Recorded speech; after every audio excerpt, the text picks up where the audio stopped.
Well, listen, we're back. We all have our hats on. If you're not watching the live stream or the video, you should go over to YouTube and subscribe to Design Huddle. We have an awesome guest today on Design Huddle. It's David Martin. Some of you on Instagram might know him from his Instagram handle, UX Hacks, but just a wealth of knowledge on UX, web development, digital strategy, and everything in between. So today we're going to get into the weeds of how to make your website not suck. But also we're going to get into some pitfalls that, website owners tend to fall into, and also some advice if you're not technical, like little things that you could do that ultimately will help you get more conversions, sell more products, or help grow whatever your business is. So David, welcome to Design Huddle. And we also have Mustafa. How are you guys doing today? Thanks for having me. I'm doing great. Yeah, you know me, Ryan. We've been missing each other so much the last few weeks. I know it's been busy. Summer's never easy, but we're back in our fall energy, so we should be good. So David, let's start from the top. How did you get involved with UX? What was your first moment when you're like, hey, I think this is something that I want to do as a career? The answer is it's complicated. I'm sure it is for anybody who's in this field. Most people didn't go to school and they're like, I want to be a UX designer. Like, that didn't just happen. I went to school and I wanted to be an artist, growing up. I wanted to do art.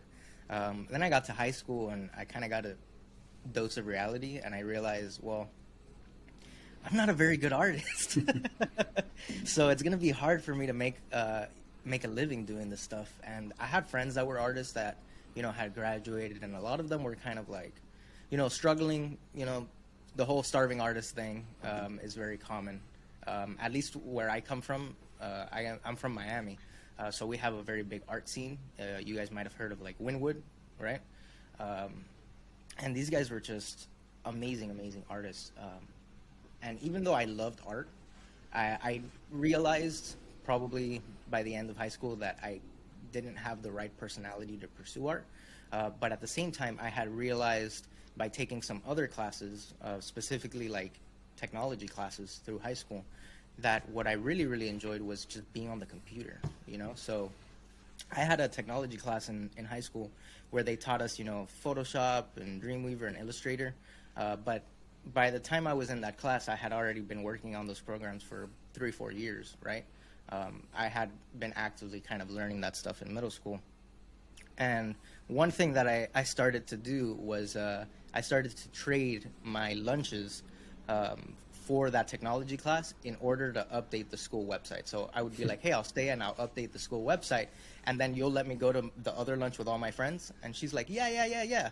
So I was like, okay, cool. So I just started doing that for a couple of years, and then I graduated. And I was like, okay, well, I got to go to college. All my friends are going to college, and my mom is making me go to college, so I got to go to college.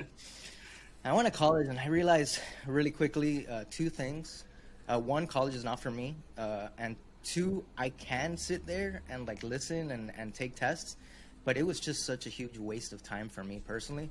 And the reason being was I didn't have my school paid for. I'm a first-generation immigrant in this country. My family's from Cuba. My parents don't speak English. So I didn't have a lot of money to play with, and I didn't have a lot of room to make mistakes. So I had to learn very quickly how to make money on my own and how to make money from nothing. So I experimented with a lot of different careers. After high school, I did some photography stuff. I did some videography stuff. I did some website stuff. And the stuff that I kept coming back to was just building websites. And the reason being was it felt awesome to help an independent business owner make more money.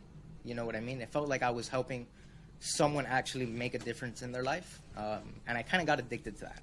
You know what I mean? I got addicted to working with businesses and hearing about their business and their business problems and their business goals and who their customers are, and trying to build an experience that would, help them make more money, help them stay in business. And this was all before I knew what user experience was, right? So I kind of jumped the gun and went straight in without really knowing what I was doing. I remember back in the day, I used to have one of those cheap flip notebooks from the dollar store, and I would wireframe on these little notebooks, tear them out, put them on my wall, and then I would go and actually jump on WordPress, Page Builder, or whatever, and I'd look at these doodles and I'd go and build them with the page builders. And God, this was almost a decade ago at this point. Thank you for listening to today's episode of Design Huddle. The opinions expressed are solely our own and do not express the views or opinions of our employer.